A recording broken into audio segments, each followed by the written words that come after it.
Hello and welcome back to FranklinCovey's On Leadership series. My name is Scott Miller and I am privileged each week to serve as your host and interviewer. Now, for those of you who have subscribed to this podcast, you now know that we are the largest weekly podcast worldwide now dedicated to the topic of leadership. Each week, we tend to pick different guests that we think can add value to your role as a leader. Often they are inside authors or thought leaders to FranklinCovey.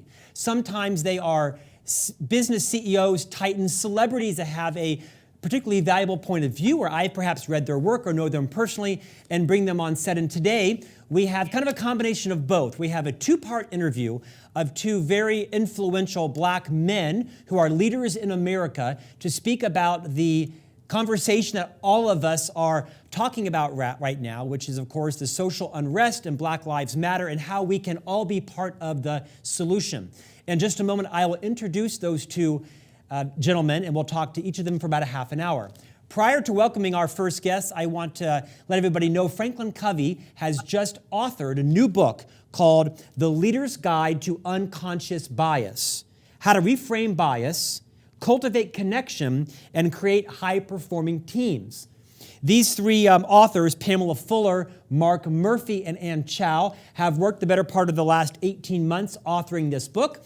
And this book will be on sale in bookstores on, I believe it is October 27th. We think the book can be a great read for every leader, anybody who is in a position to be part of the conversation, and perhaps, to quote our first guest, Stedman Graham, to be more importantly part of the solution. So now I'd like to welcome our first guest to On Leadership, Stedman Graham, the multi-New York Times bestselling author, entrepreneur, business leader, and longtime friend of mine. Stedman, welcome to On Leadership.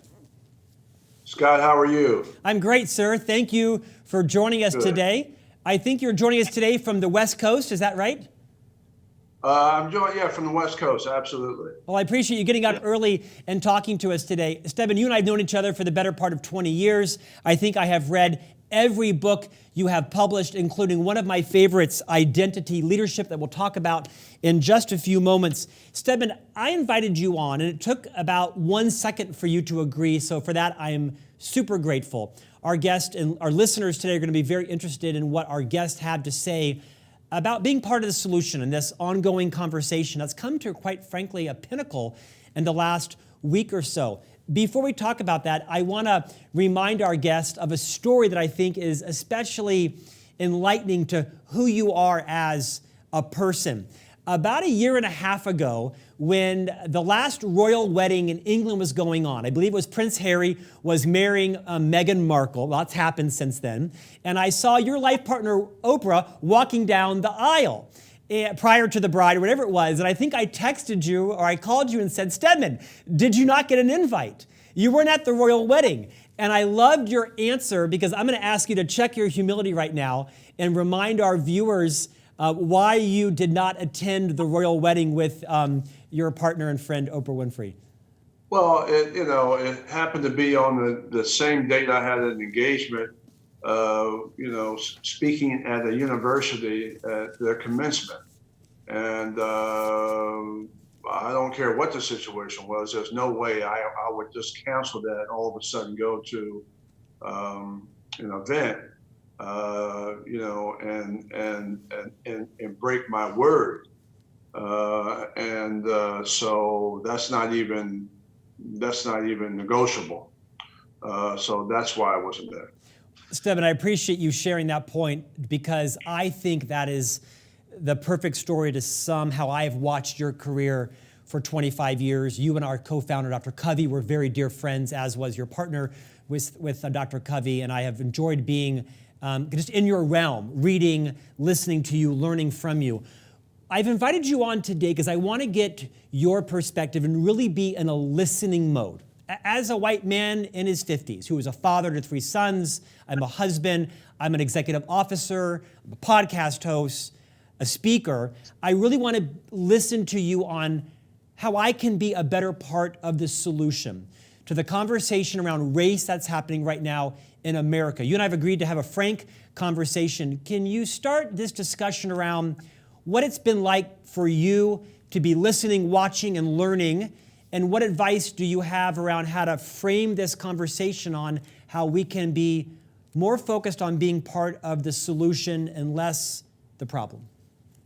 Well, first of all, I want to get away from the labels. And the labels of white, you just said white. I don't see you as white. I don't want to see you as white. I want to see you as Scott. I don't want to be introduced as black. I want to, be introduced as Stedman and valued for who you are as a human being. And oftentimes, when you work on when you're focused on the external world as a way to define your existence, you're always going to be marginalized. And you'll be marginalized as long as you let the world define you as opposed to you being defined by who you are as a person. And I've gone through that. I've gone through that with my relationship with Oprah, being defined by that, being defined by race in my life. I had a race-based consciousness. I thought it was about the color of my skin. Being defined by your family, being defined by the fact that I grew up with 2 special need brothers in my family, and being defined by that. So I've gone through all of these definitions, even, grew up in an all-black town surrounded by White County where they said nothing ever good comes out of Whitesboro, being defined by that. And Scott, what I've learned throughout my life is that if you're looking for freedom, you'll never find it on the outside. It's not how the world defines you, but it's how you define yourself. And the question is, do you have the tools to be able to do that? And I would say that most of us don't have the tools to create self-mastery, self-efficacy, self-empowerment for ourselves, which is what we need today in order to be competitive in the 21st century. Because we're stuck in a fixed mindset. And we're stuck in this historical framework that takes us back to our trauma.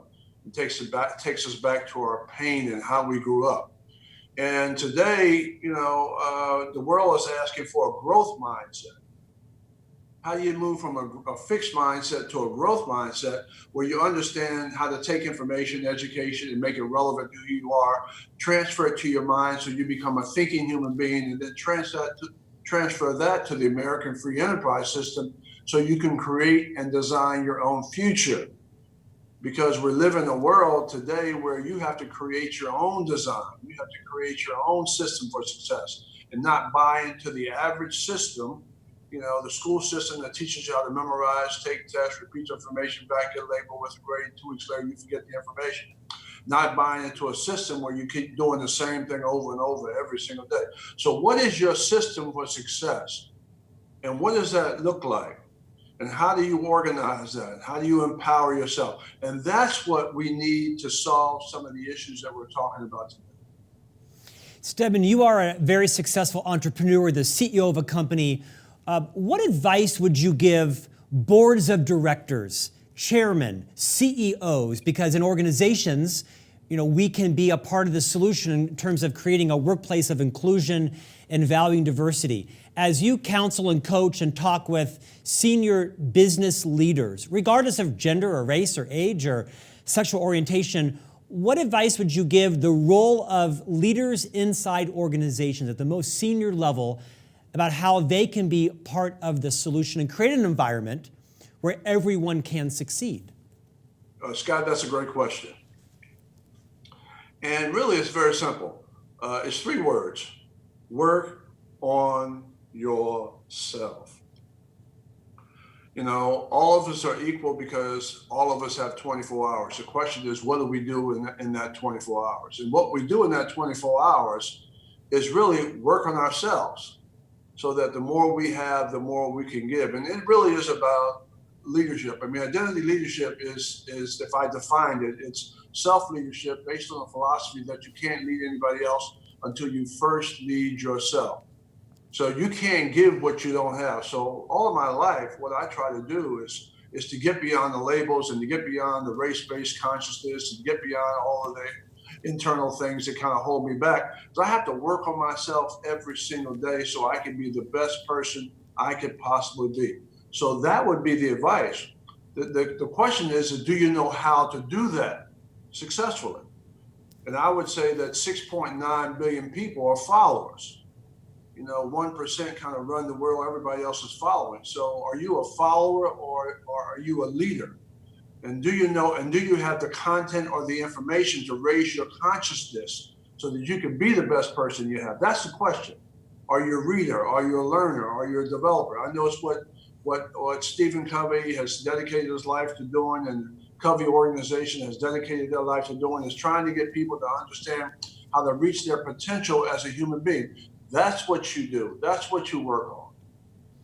Stedman, in addition to being an entrepreneur and a business leader, you are also a teacher, a coach, an investor in youth. For decades, you have put much of your brand, your energy, your creativity, your reputation into youth leadership. Would you just speak to our listeners and viewers around the progress that's being made, perhaps on your own front, the things that your group is actually doing in terms of investing in urban youth leadership, and kind of how do you see what the future looks like in that conversation? Well, Scott, I'm so glad you asked about that, because I spent I spent really most of my life trying to figure out how to empower young people and how to work in communities to be able to disseminate the content that's relevant to improving schools and organizations. And so I spent 7 years developing curriculum. I have a book called Teens Can Make It Happen. And we're in the schools. We started in middle school all the way up to high school, and we work also in community colleges and colleges, developing curriculum and courses for them around identity leadership. And so to me, if you're not working with young people, you're really not doing anything, because that's the future. And if we're going to heal this country, we got to be able to go back in these communities and empower young people, hopefully with the right curriculum that's relevant to their social emotional development. Because right now, a lot of times the curriculum in some of these urban markets are dumbed down. They don't have the resources. They're kind of designed for people to be workers and followers for the rest of their life, because they don't have access to the right information. And so being able to, again, give them additional information, which is what I've worked on with this 9-step success process, self-actualization process, that teaches you how to organize information around yourself so you can empower yourself. In addition to what you learn in school, I think is a great support system for students anywhere in the world. And that's what we're trying to do, is build systems to set up and disseminate, so we can set up and disseminate content that's relevant not only to history and science and math and STEM programs, but also relevant to leadership, and particularly identity leadership.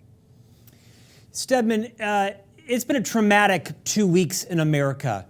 Some would argue it's been a traumatic, 250 years for a large segment of our population. As you reflect as a friend, a citizen, and all the roles that you play, what are you encouraged about that's come out of the last several weeks of demonstrations, protests, conversation, dialogue? What are you encouraged about, signs of hope that you see in this overall social justice conversation? I think what I'm encouraged about, Scott, and boy, those are great questions, is that we're starting to raise our consciousness about the people who have been underserved. And those are people of color, those are people who are poor, those are the homeless, those are folks that, we should be focused on in terms of in trying to empower them. And that we've always done that in America. I mean, the way we've built communities is that we go down and we, focus on the least of those people who don't have the opportunity. When I was going to school, which is a long time ago, our graduation rate was almost 99%. And you knew the ones that didn't graduate.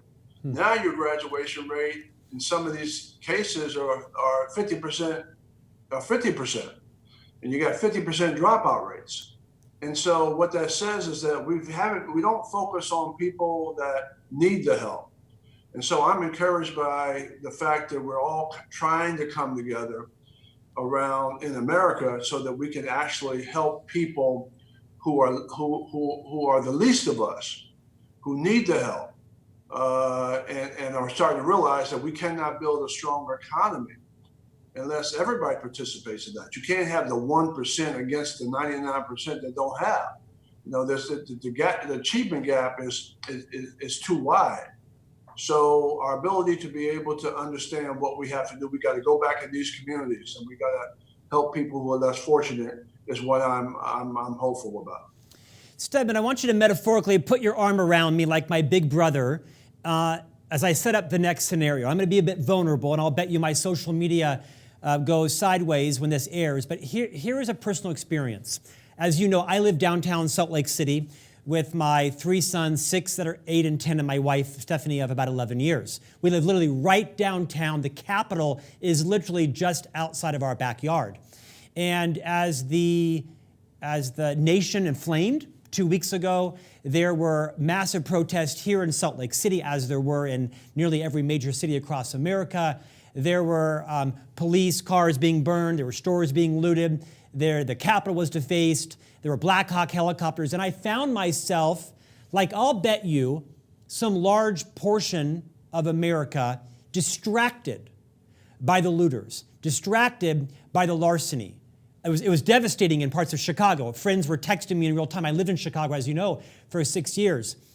Coach me, educate me on how do I, as a citizen, resist the temptation to be distracted by the fringe looting, by the fringe criminal behavior that I think in many people's subconscious minds or conscious minds took away from the message that the legitimate protests were trying to send. Put your arm around me and speak to me in a way that I can resist that temptation to focus on the fringe behavior, because I bet you there are millions of people like me that because of the media, because of our age, because of our own experience, aren't able to be empathically listening and identify.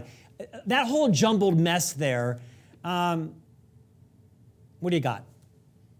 Well, you know, essentially it comes down to people caring about their community. And when you're disenfranchised, when you don't really own anything, I mean, the people that are, probably destroying things, they don't really have a vested interest in that community. They own no businesses. They, have no way to economically take care of themselves. They're disenfranchised. You have franchises come in and taking over the whole community. People can't even hire their own people that live in that community. So nobody really cares about that. They're angry because they don't have any money. They're angry because they can't take care of their families. They're angry because they can't educate their kids at the highest possible level. And so what we have is kind of a caste system. This caste system, is separate, and it basically runs on its own. It's designed, it's institutionalized to run that way to produce, low quality output. So when we can get to the root of the problem and stop dancing around all of this and figure out how to build an effective community. We can send someone to the moon, but we can't build an effective community that is relevant to everybody's social economic development. There's something wrong with that picture. And so we don't need two caste systems. We need one America.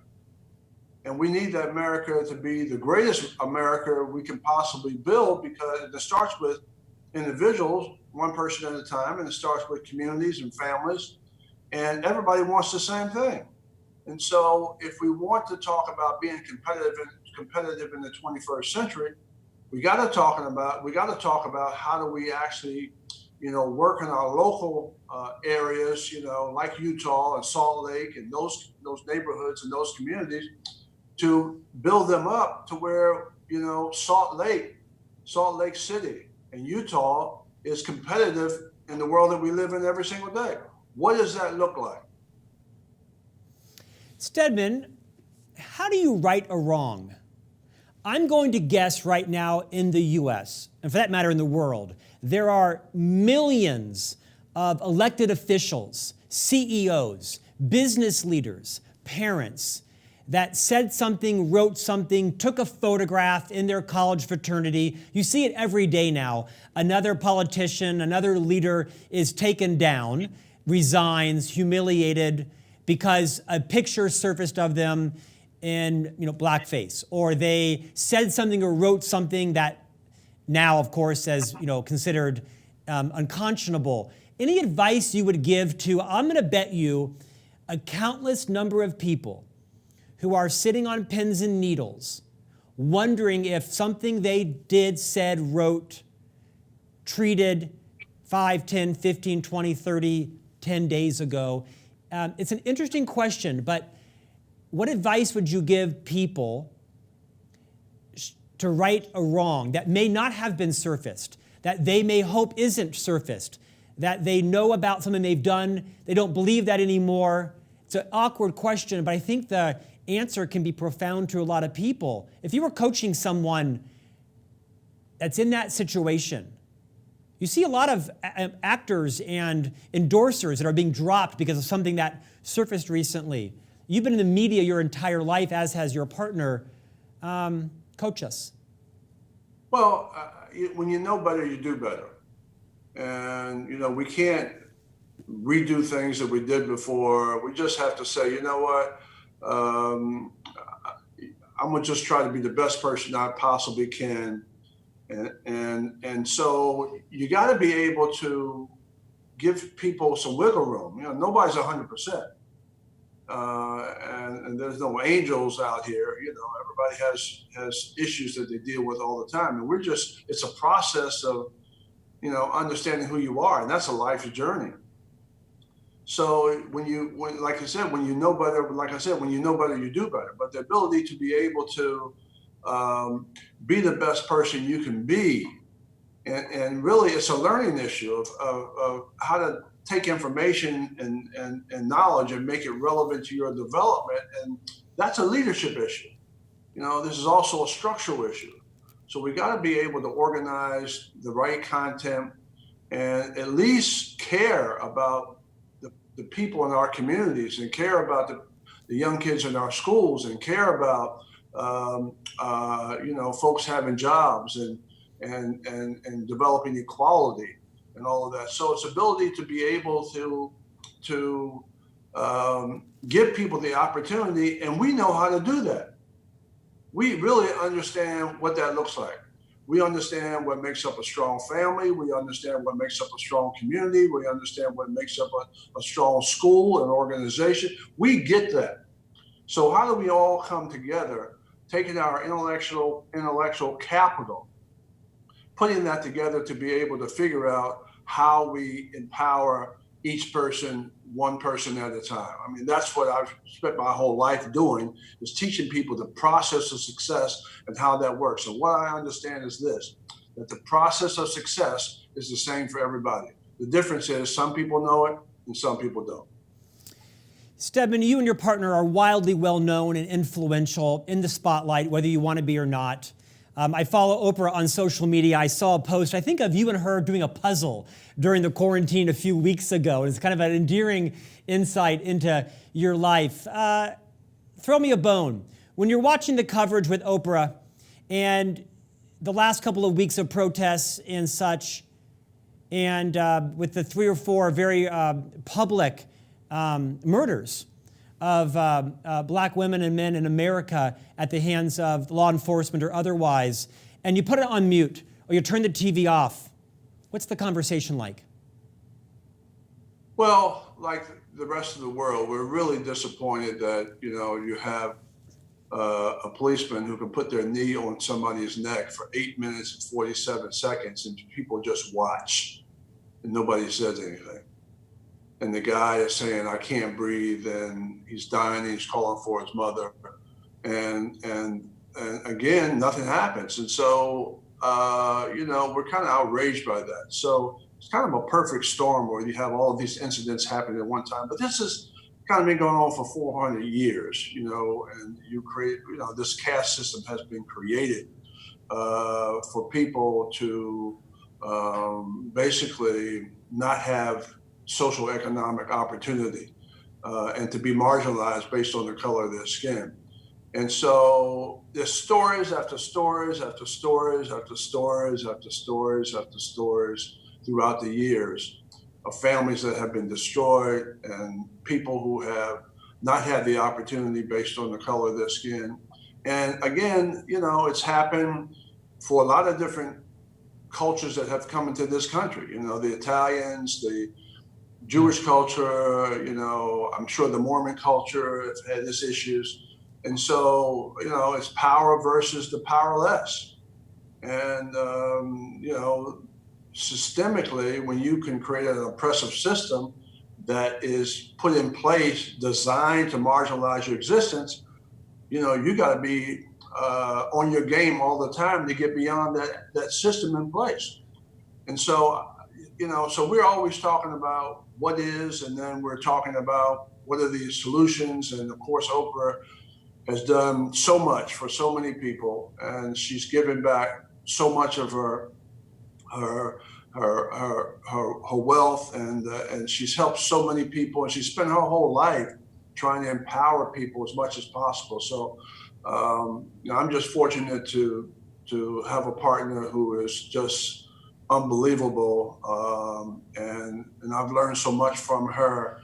And so we have these conversations, and I'm kind of in a privileged position to be able to be with somebody who has been so influential to so many people around the world. It's true, she has, and as have you, as I have watched, very closely, an outsider, but a bit of an insider to watch your career.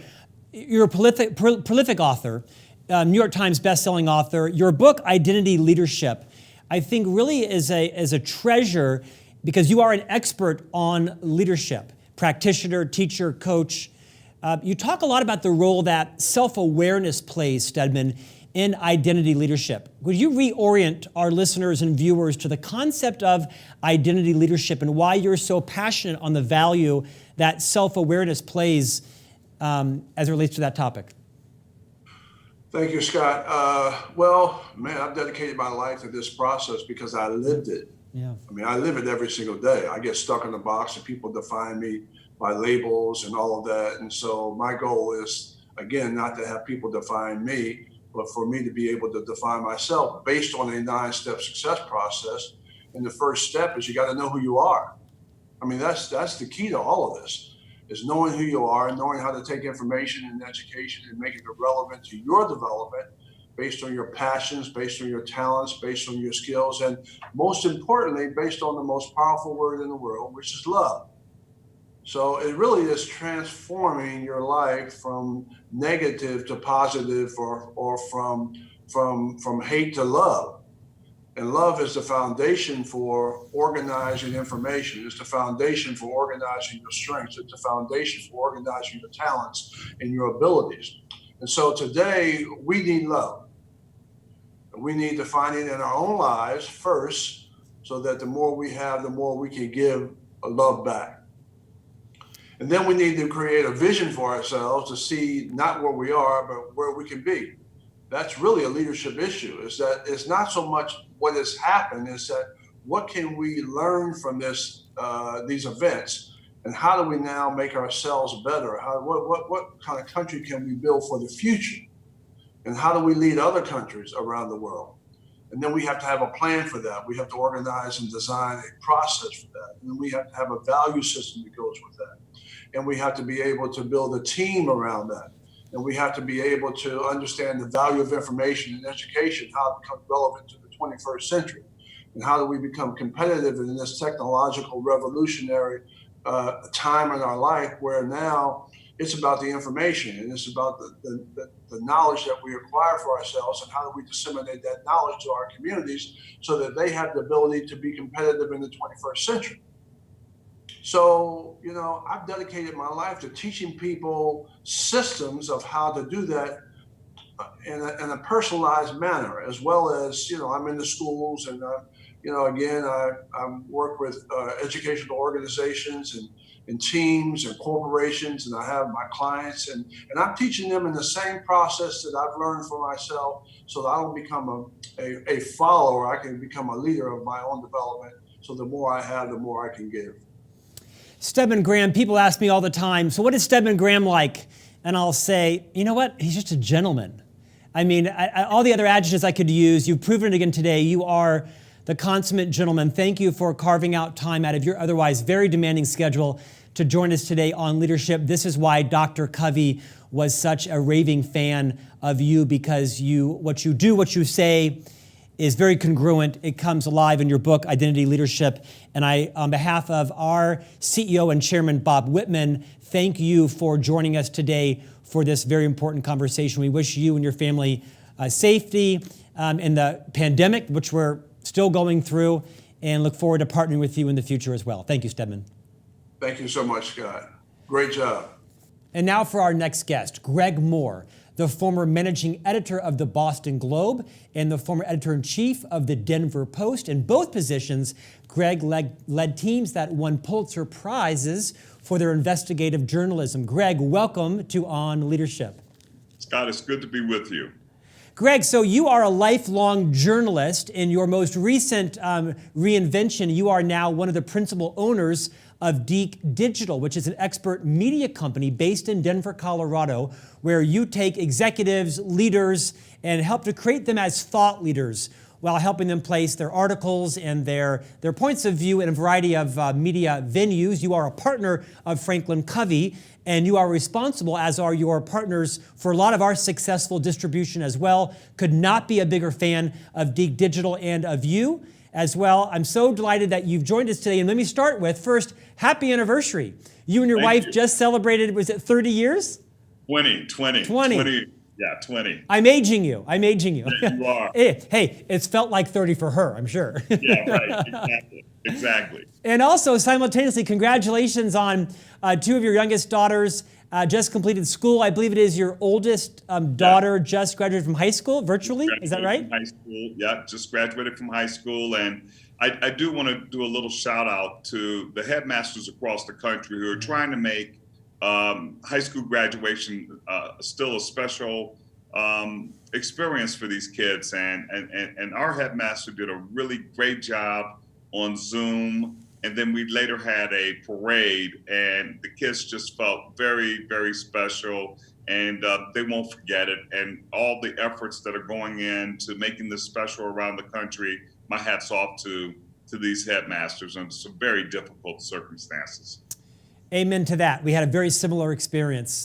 Greg, I invited you on today to follow my other friend, Stedman Graham, on this raw, real, necessary conversation around social justice, Black Lives Matter, the crossroads between social justice and workplace inclusion and diversity. You are a very well-known, award-winning, recognized journalist through many different decades of work across the nation. And so you and I have given some permission to each other to listen and learn. What I'd like to start with is, as a journalist, how have your colleagues that are journalists in media gotten it right in the last 2 weeks? This is more than a 2-week conversation, right? It's a century-old plus conversation. As a member of that community, now kind of just stepped away from it, what's your perspective? Grade the media the last couple of weeks. Well, I would give the media like a B-. I think the coverage of the protest and the looting, I mean, those are kind of easy stories to cover, right? It's right in front of you. It's like covering a fire, or God forbid, a car accident.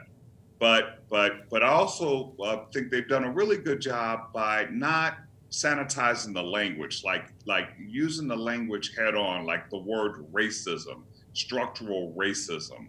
Not qualifying the fact that there's violence against African-American men in this country. You have not normally seen that kind of language used and embraced by not just reporters and commentators, but by the people who are being interviewed on camera. And that's brought a realism and a rawness to it that I think has been a little bit of a shock to the system of viewers and maybe even some readers. But I think it's been real, it's been raw, and it's been helpful.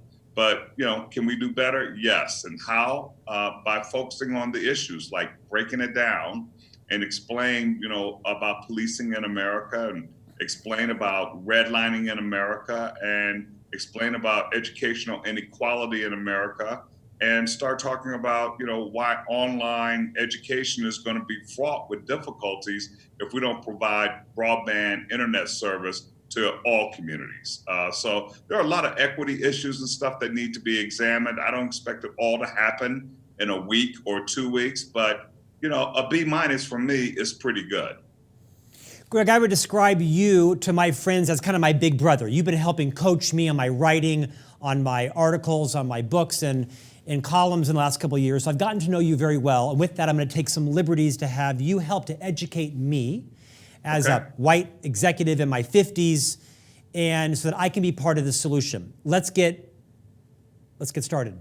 Okay. I have learned in the last 10 days that white privilege, which I might at first take offense to the term, white privilege does not mean that I have not struggled, that I have not worked hard. Can you explain why it is so important for white leaders to understand what white privilege means?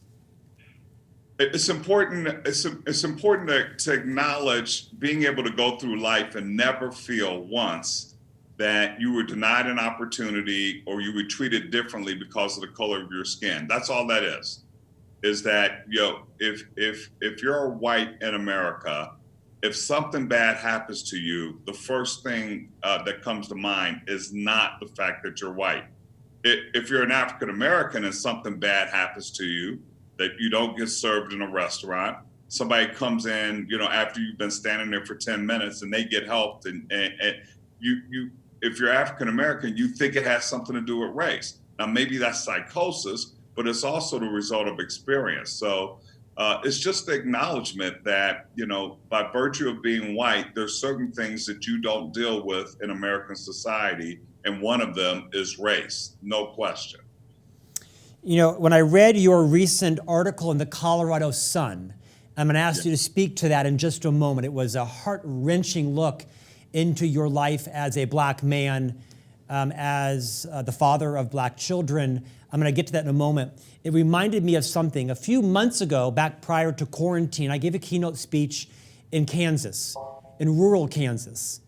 And one of the members of the committee who had hired me during a preparatory dinner the night before mentioned to me that all of the members of the high school football team, they go and they play football on Friday evenings at a local stadium. And then they drive their cars back to the high school parking lot where they sit in their cars and they do their homework before they go home. And I said to her, why? She says, because they don't have the internet. There's no internet at their home. I couldn't even fathom, as a educated, successful white man in my 50s, not having high-speed fiber optic internet. But it was a turning point for me to realize that I'm not fully aware of my privilege. Take some license on that and remind the vast majority of us how, to the topic of our current book coming out soon, Unconscious Bias, how unaware many of us are around how a large portion of us live our lives. Mm-hmm. Yeah, one of the things that's true about America is that we don't know a lot about ourselves. We don't know a lot about how people in rural America live. We don't know a lot about how poor people live. We don't know a lot about how black people live in this country. There are a lot of things we don't know about each other, and that is all sort of coming into focus right now. And I don't think there's anything wrong with the fact that you didn't know that about internet access. This is the opportunity to learn and hopefully be moved to do something about it. Because until we all sort of understand the inequities that exist, that really impact people's ability to fully live their lives to the full potential, until we actually understand, what the impediments are to that, we can't begin to, come up with an agenda to sort of change that. And I think people are hungry for more knowledge about how the rest of America lives. so they can really figure out what to do. I can't tell you how many people have sent me emails or called me up and asked for conversations so that they can get some insight about what to do. And what I tell people is listen, learn, educate yourself, and then act. That's really the obligation we all have as individuals at this moment. Greg, how would you advise, coach, explain the responsibility of a Black associate to educate proactively their white colleagues or even bosses, leaders in an organization on this conversation? You know, that's a really, really great question, Scott. And I think that when Black people hear that, they just go, oh man, I just don't have the energy. Yeah. I don't have the time, and I don't have the desire to be anybody's teacher. I think what we can do is sort of share our experiences, fairly, honestly, rawly. I mean, using your word raw, like just tell it the way it is.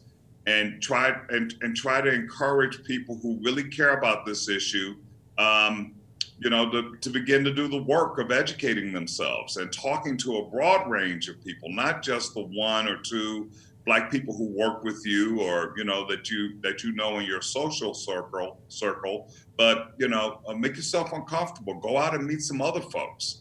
Meet some people that don't necessarily fit your image of what your Black friend is or has been, and hear a diversity of stories, and go out and read some books and watch some documentaries. There's a great show that just came up on YouTube. A former NFL player, I forgot his name, is doing this interview series, Conversations with a Black Man, and it's really, really good. One of the episodes is with Matthew McConaughey. And I would just encourage people to watch that and model that as you go about having conversations to educate yourself about really what's happening around you in our great country. Greg, by every measure, you made it to the highest level of your industry, right? I mean, from some of the most prestigious media outlets in our nation. What was your own journey like as a Black man moving up in that industry? Did people help you? Did you have advocates? Were there hurdles? Yes, I had great mentors. My first mentors were women. The people who trained me when I got into the business in 1976, they were women. And so a lot of my management style, I like to say, is really was developed, at the feet of women. And, it made me a lot more collaborative. It made me a lot more empathetic. I became a better listener, I think, because of that training. But, I have mentors that were African-American, that were white. I've been blessed to have really great teachers. And I've inculcated all those lessons. They're a part of who I am. But was it easy or smooth sailing? No. I mean, constantly having to prove myself. When I would ask for something, being told, well, there are other people that are also deserving. I'm like, I'm not talking about other people. I'm talking about me. And why is it that every time I ask for something, I got to be told, well, there are other people that are also deserving who've been in line for a long time. I don't think those conversations necessarily happen for people who didn't look like me. But, by and large, I felt like I earned what I got, and that I got what I thought I earned at the appropriate time. And, while there were some bumps along the way and things of that nature, I've always been treated with a great deal of respect. I think I earned that respect, and I was given it. So I've had a fairly complaint-free 40-year career in journalism. And, like you said, I made it to the top of the profession, and, I was on the Pulitzer Prize board for 9 years and chaired it for my final year. And I've been exposed to a lot of great things and been able to do a lot of great things. So overall, no complaints. Greg, you penned an article for the Colorado Sun about a week and a half ago or so. I'm including it in this interview because I think it was so valuable, the newsletter. Would you share, I believe in part of the article, your wife commented on a situation with her brother. Would you just recreate that and the fact that that's not an outlier for your community, and everybody watching and listening to this newsletter should read your op-ed because it gives a a horrifying look of what it is like to be a black man in America. Well, Scott, thank you for that. That article has gotten more reaction than anything else I've ever written in my entire life. So that's really saying something. But the anecdote that you referred to, my brother-in-law was living with us at the time, and we live in a suburb of Denver in a gated community. Apparently, he had gotten into an altercation with a white guy. Admittedly, my brother-in-law had rolled through a roundabout, didn't stop at the yield sign, and turned into a gas station. The guy followed him. They got into an argument and kind of berated him for not, obeying traffic laws. They pumped gas as they, continued to bicker. And the white guy said to my brother-in-law, well, I'm going to call the cops. And my brother-in-law said, go ahead, finished pumping his gas, got in the car, drove home. My wife, a little bit later, was pulling into our gate and noticed when the gate opened that a police car followed her in. She thought the cops were going to a neighbor's house, but they turned into our driveway and proceeded to ask for her brother. And she didn't know why. She called him. He came upstairs and he was enraged. He knew exactly what had happened, that based on the word of this white guy, they had actually come to arrest him. For what? I don't know. But my wife, who's a fairly well-educated person and knows her rights, told the police that they needed to get off of our property, that they didn't have a warrant, that her brother was not coming out of the house. And she kept him in the garage until they finally agreed to leave. And, we just both looked at each other and said, no altercation, no crime committed, no warrant. Why would they come to our house over a minor traffic altercation just simply based on the word of this white guy who picked up the telephone and called them, and here they come running? So we both agreed that had my brother-in-law come out of that garage, there's no question he would have been face down on the ground in our driveway in front of my two young daughters, and perhaps maybe even something worse could have happened. That's a reality where things like that can escalate very quickly, get out of control, and that you're always suspect.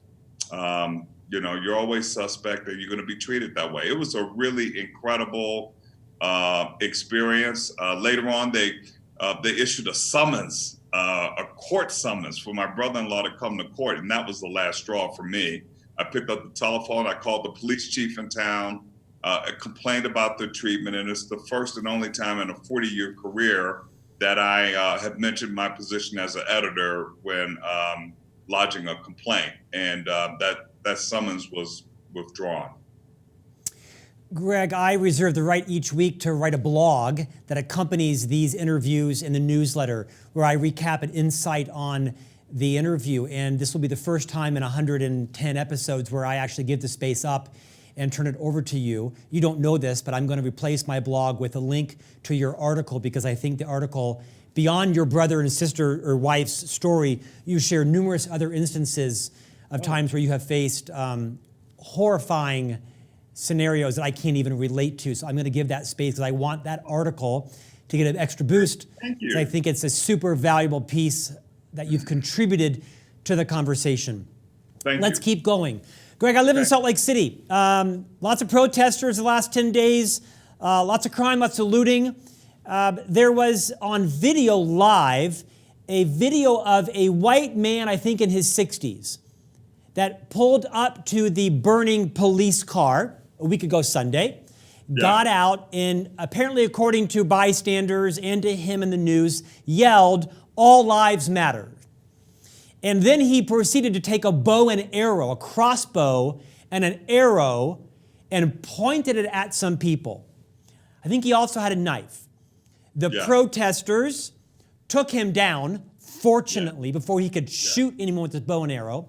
He was taken into custody, and to everyone's horror, later was released and came back to his car. I can't even explain why the police would have released a man who had a bow and arrow in his hand, but I want to use that as a chance for you to explain when perhaps ignorant people say all lives matter. Why is that insensitive, and not constructive to the concept of Black Lives Matter? Really great question, Scott. It's fairly simple. It's a diminishing of concern. By saying Black Lives Matter, it doesn't mean that other lives don't matter. It's just a declaration that Black lives matter. And anyone who's a student of history would know that Black life has been taken for granted since they threw the first dead slave off the slave ship and kept going. So that's all it is a declaration that we matter, that there needs to be an acknowledgement of that, and that what is embodied in that is that, you can't just kill Black people with abandon, with impunity, and that's what it is. It's a declaration, but it is in no way to indicate that Black life is superior to white life or Asian life or any other life. It's just that this life matters too. And for anybody to sort of say, well, all lives matter, it just is tone deaf, and it indicates that you don't care about what we think.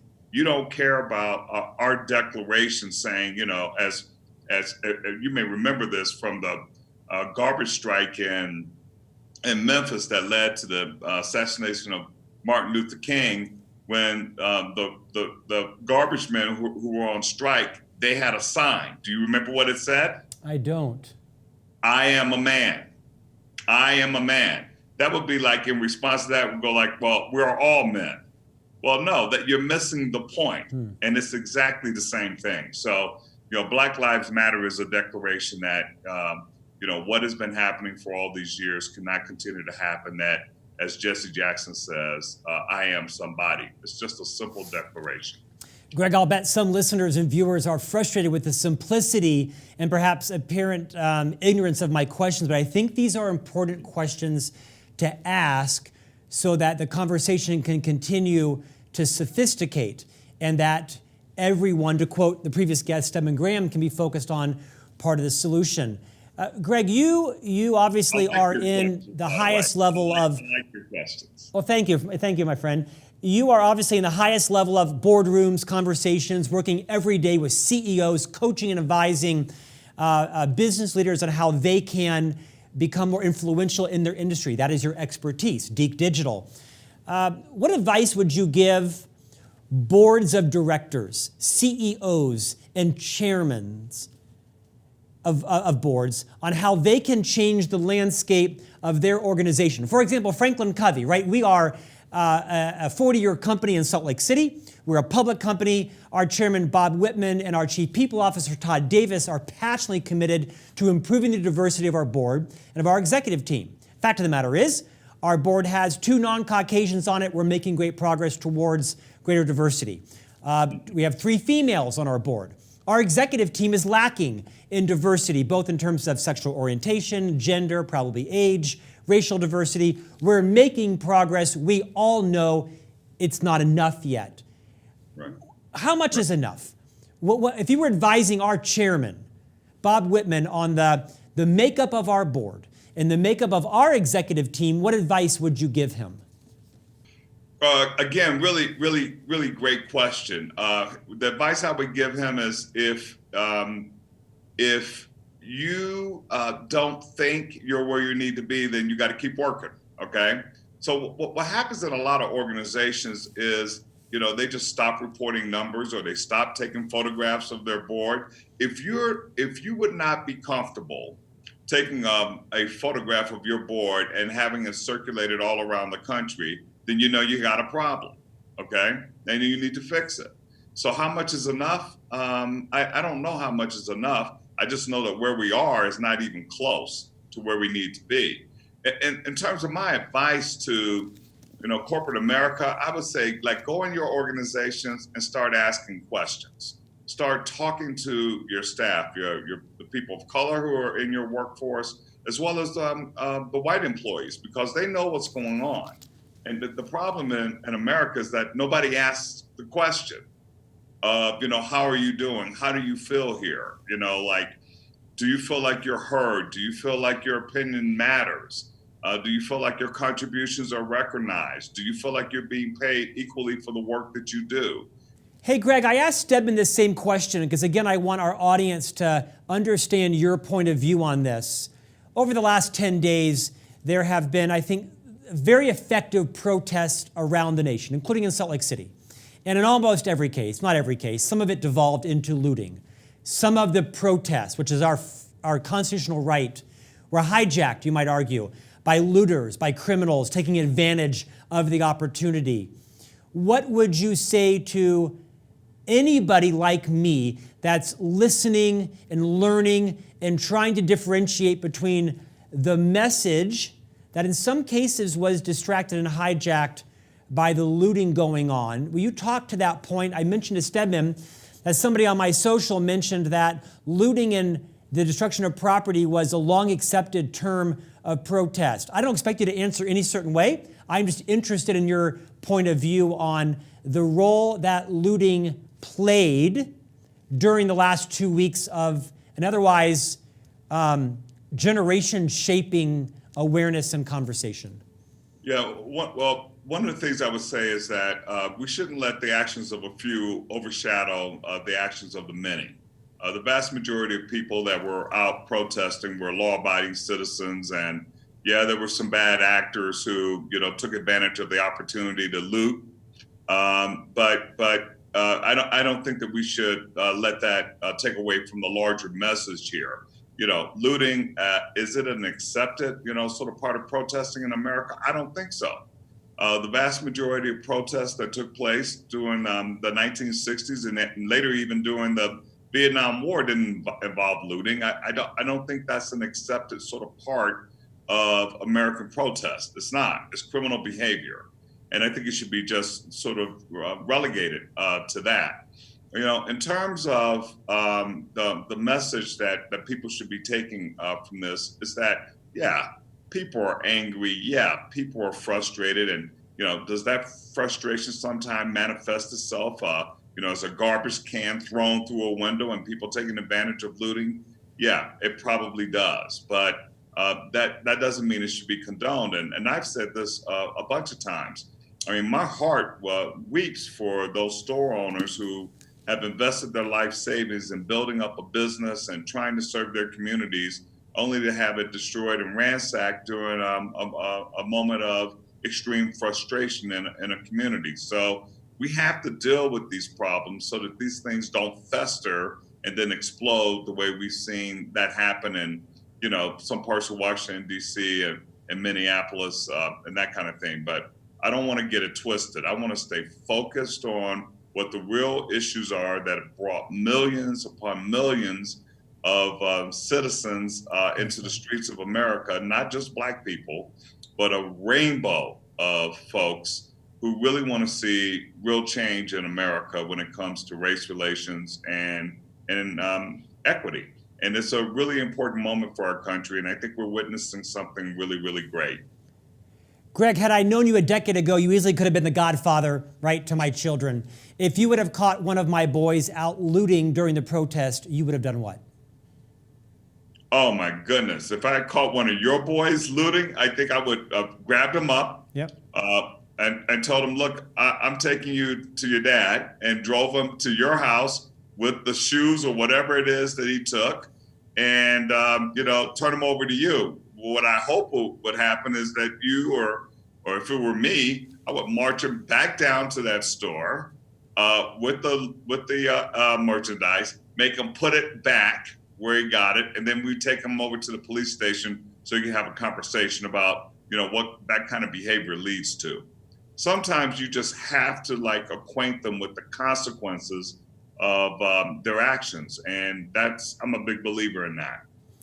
Greg, the reason I've spent so much time talking about the looting is not because I'm fixated on that. I actually moved past that a week ago, although there was a point where I was fixated on that. It did hijack my intellectual discernment of what was going on, my empathy for the cause. I still think there is a large portion of the population that uses that to gloss over the bigger picture. It feels like you're seeing a rise in white supremacist groups or armed militia protecting cities. What is your concern now, 10 days into this, around where the overall conversation is going? I feel pretty positive about this. Yeah, I mean, there are folks out there that are using this opportunity to foment divisions. Do I think that white supremacists are out there trying to sort of build up their numbers off of this? Of course, but I think the vast majority of people that are out there protesting or asking questions about what's going on and actually learning more about the institutional effects of racism, they're people of goodwill, and they're trying to make a difference, and they're trying to make America be a more perfect union. So, I'm not scared of, the white supremacists who are out here. I'm not worried about them. I'm not scared of them. I don't think that they're taking over the country. I don't think they ever will take over the country. And I just think that sometimes, for you to really focus on what it is you need to do, you need to see what the other side is. You need to see what the dark side looks like so that you can be driven to the light. Having them there, I think, is just a reminder of, what we don't want to be as a country. And, they don't concern me hardly at all. Beautifully said. Amen. Hallelujah. Praise the Lord. Greg, educate me on this emerging conversation around defunding police. It seems that that's kind of burst on the scene the last week or so. Does that mean that some communities and cities will not have a police department and that we're going to self-govern? I mean, where is that going? You know what, Scott, when I first heard the term, I didn't really know what it meant either. I wasn't quite sure. I was like, does this mean disbanding police? So I had to educate myself and do some reading and things of that nature. I think what it means is that, in most communities that have, experienced financial straits, the one department that tends not to be cut is police and fire departments, that they continue to be invested in, kind of similar to what we see on the federal level with the military, right? A whole bunch of other services, social services and things get cut, and we continue to spend on, with the Pentagon and the military, and obviously for some good reasons. Well, the same thing has happened with police departments around the country, and I think what the critics are saying now is, we need to take some of that money that has been put toward police and expanding their portfolio from, responding to crimes to, actually, working with mentally ill people and things of that nature. Let's take some of that money and put it into other programs, job training programs, mental health services, social services, and things of that nature. And that's what they mean by defunding. That they mean taking some of the money that's been allocated to public safety and police departments and giving it to other areas that have been starved for resources. It does not mean shutting down police departments. I think everybody realizes that you need police, but you need police that are trained in the right way to interact with the people that they serve. I don't think anybody ever wants to see a police officer push a 75-year-old man down, watch his head slam into the pavement, blood coming out, and not offer aid. Okay, first of all, the guy should have never been pushed. But secondly, once a police officer realized he had injured a person inadvertently or whatever, he should have rendered aid. And that, to me, capsulizes what the problem is with policing in this country. You can't have that kind of disregard for a citizen's safety. But it does not mean getting rid of the police department. It just means reordering some of the spending priorities in government and making sure that other services that really have been long suffering in terms of resources and dollars kind of get some of those resources back. Greg, there's so many issues that are kind of all confluencing together, right? There is this fact of systemic generational racism that's institutionalized in government and organizations. There is racism amongst individual people in communities and towns. There is police brutality.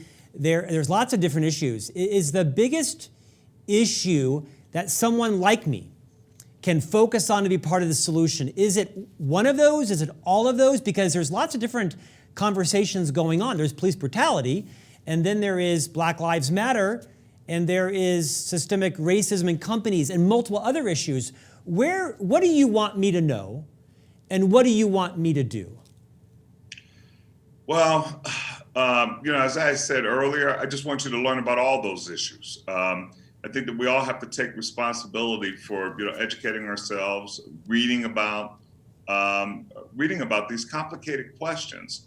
In terms of, which one of these is the most important, it's sort of like talking about the great 7 habits of highly effective people. The book was put out by Dr. Stedman Graham, through FranklinCovey, your company.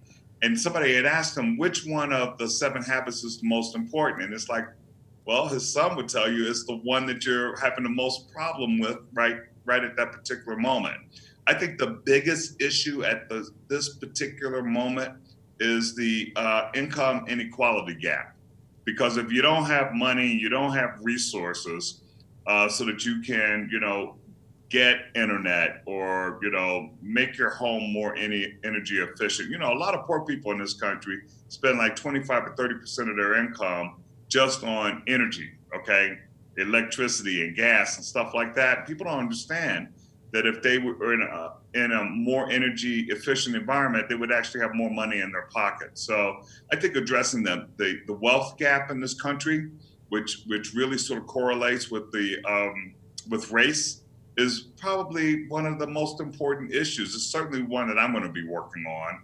I've spent a lot of time working on education issues and access issues, but now I'm going to start working with people who are really dedicated to closing the income gap, the wealth gap, as some of my friends call it.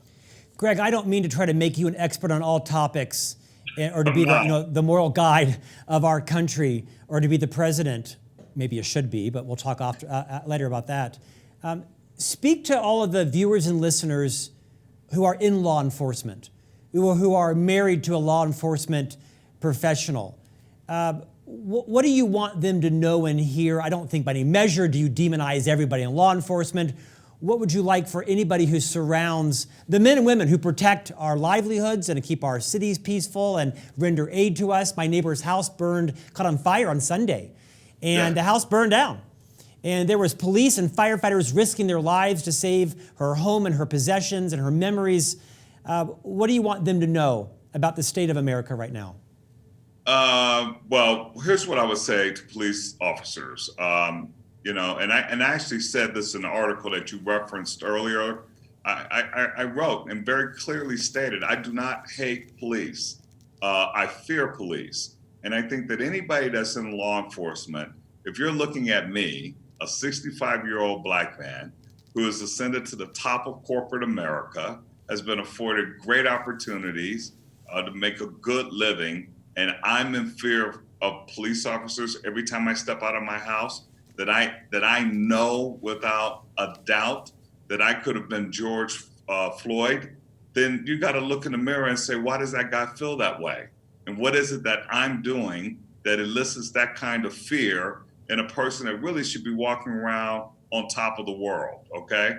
Ask yourself some real serious questions about why that is, and then go about doing something about it. That's what I would say. I think that the vast majority of police officers in this country try to do good, that they really want to serve the public, but the bad apples, can overwhelm that. And like I said before, I wouldn't let the looting overshadow the message of the protesters. I think it's different with police officers because they have the power of life and death, and that requires a higher responsibility to act. If you see people doing wrong, if you see people in blue doing wrong, disrespecting people, not properly serving the public, that you are obligated to sort of speak up. And certainly if someone abuses their power and ends up taking someone's life, there can't be a blue wall of silence for anything like that. So, know that there's much respect. Nobody hates cops that I know, but I know plenty of people who look like me who fear cops, and I think for good reason. Greg, last topic as our time is ending. Let's go back to the media for a moment. Fox News, CNN, everything in between. Everyone's got their go-to sources. Few of us are patient or have enough time to, balance our reporting and intake from a variety of different sources. I love that sort of 4-box model that plots all the different media sources on conservative to, liberal to middle of the road and such. What is your overall opinion? You're sort of, editor emeritus, right? You've been in the trenches your entire career. You're one step removed now from the principle of Deep Digital, helping, companies build their thought leadership. What is your overall advice to the average citizen media consumer on how to trust the media, how biased is it, where to get your news, how to make sure that you're informing yourself properly as we go into the new elections, which are probably, we always hear this is the most important election. No. This one coming up, make no mistake, is the most consequential presidential election in the 200, almost 50 years of this country. Make no mistake about that. Mm-hmm. Mm-hmm. What do you have to say? What I have to say is, you should have a rich menu of content that you take in, but you should, you should accord your most trust to the most reliable source of information that you've had. If you read something, you want to test it. You want to test the veracity of it, and if time after time, when you test the veracity of what you've been told by a news organization, and it stands up to scrutiny, then the trust should increase. I think we have to sort of, put the media that we consume to the truth test. And if the media doesn't meet the truth test, then it goes down in credibility, and eventually you stop using it. That's what I would just say is that, we have to be as responsible, personally responsible for what we put in our brain as we are what we put into the rest of our body. And, and subjected to the same type of scrutiny, like, we read labels and count calories. Well, we need to sort of like apply that same kind of test to the various sources of media information that we take in. I've always said that, sugar is really good for you, but if you eat too much sugar, what happens? You get diabetes. So you need to be careful. If you take in, a lot of junk content, eventually, your brain is going to be polluted, and so is your views, and it's really going to incapacitate you in terms of, your ability to be a fully functioning citizen in America. So be careful what you take in. Make sure you apply the truth test, and those organizations that provide information that stands up to the truth test and the test of time, they go up on the credibility scale. So that's how I do it. That's what I tell people. Greg, thank you for joining us. I'm honored to call you my friend. Thank you for judging me less on my ignorance and more on my level of interest. I appreciate you letting me ask questions that to some might seem really unsophisticated and pedantic, and others might have hit them right where they are still. And I think this has been a great conversation. Yeah, it's been fantastic. Really appreciate being on your show. I'm a huge fan, and now I get to be a part of it. So thank you so much for having me, and I really did appreciate the dialogue. The honor is all ours, Greg Moore. Your article in the Colorado Sun, anybody can Google it, but it'll also be attached to this week's On Leadership newsletter and interview. It is a life-changing perspective of what your own journey has been like. Thank you for your friendship. Thank you. See you later. And thank you all for joining us. 2 long interviews, but I think 2 valuable interviews from Stedman Graham and Greg Moore. I hope we help to progress each of our levels of awareness and how we can be part of the solution. Thanks for your time today. We'll see you back next week for another interview on leadership.